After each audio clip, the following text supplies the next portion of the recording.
केन्द्रापड़ा जिला पट्टामुंडाई आदर्श थाना अंतर्गत शेखपुर बंधसाई ग्राम में शशुर घरे ज्वाई को माड़ मरा अभियोग होईछि। गुरुतर आहत अवस्था ज्वाई एवं कटक बड़ डाक्तखाना चिकित्सित होउछन्ति। एने पीड़ितों भौणी थाना अभियोग करिया परे पुलिस एक मामला रुजु कर तदंत आरंभ करथिबा कहिछि।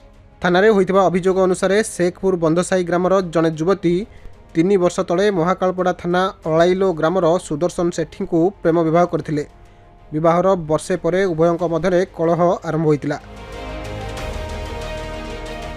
4 दिन तले स्वामी स्त्री भितर गंडगोल होबारु स्त्री बापघर को चली आसथिले। गत 17 तारिख दिन सुदर्शन निज स्त्री को भेटापी 2 जण युवकों सह शेखपुर बंधसाई को आसीथिले।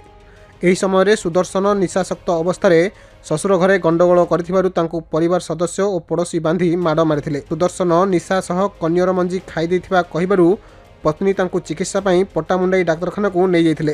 अवस्था गुरुतर हेबारु तांकु कटक स्थानांतर करा जाइथिला। तेबे सुदर्शन को हाथ गोड़ बांधी रखिबा एवं तांको मुहरे पानी ढला जिबार दृश्य एबे सोशल मीडिया रे घुरी बुलुची।